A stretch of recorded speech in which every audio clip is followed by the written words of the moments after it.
HarperCollins and Harper Audio present In the Red by Christopher Swiedler. Performed by Josh Hurley.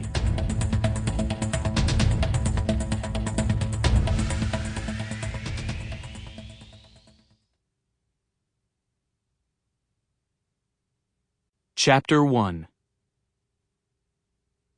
By Friday afternoon, after a week of careful thought, Michael Prasad had come up with just one theory for how he might make it to Monday morning without getting grounded for the rest of his life. Hypothesis, he thought.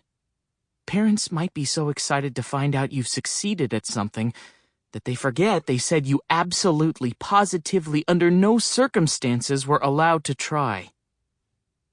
That was a stretch, he had to admit, and it raised the obvious question of whether he would have been better off sitting in the library studying for his Martian history exam, like he told his mom he was doing, instead of standing near the main colony airlocks with his helmet under his arm. Based on the puzzled looks he was getting, he wasn't the only one wondering why he was here. Michael was too old to be with a crowd of grade school kids clutching their parents' hands, and he was too young to be one of the high schoolers, talking and laughing down by the airlock doors. Michael kept his face expressionless. Why would he care what anyone else thought? He wasn't here to make new friends. Michael walked over to the end of the plaza, where the transparent dome that covered Heimdall marked the edge of the colony. The sky outside was bright pink from end to end. On a nearby landing pad, a big cargo jump ship sat slightly askew as workers in environment suits repaired one of its landing legs.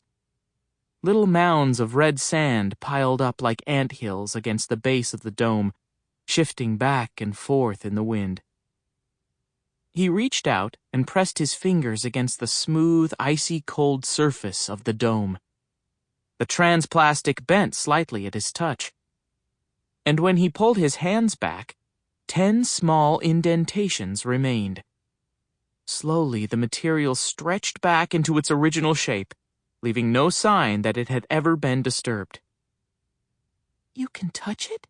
asked a red-haired boy, who looked like he was around 9 or 10 years old. He was standing a few meters away, watching Michael with an amazed expression, as if he'd just seen some kind of magic trick. "Sure," Michael said. "It won't hurt you."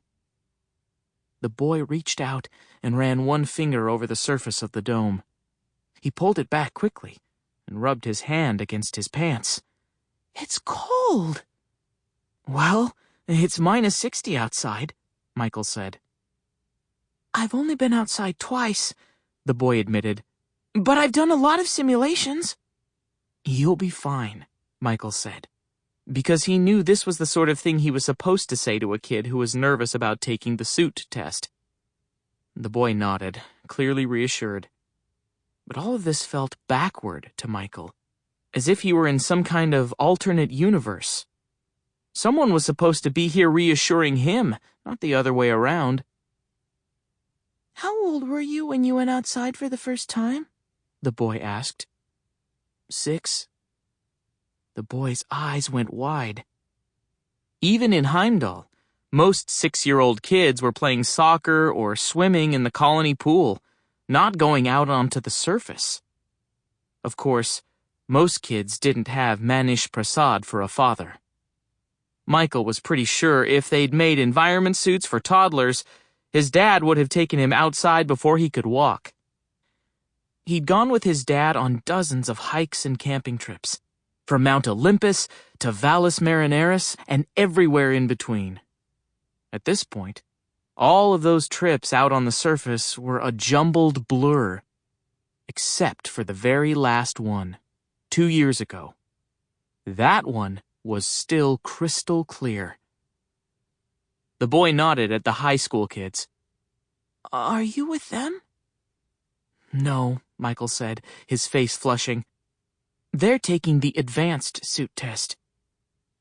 Thankfully, the boy didn't follow up with any questions about why Michael actually Sample complete. Ready to continue?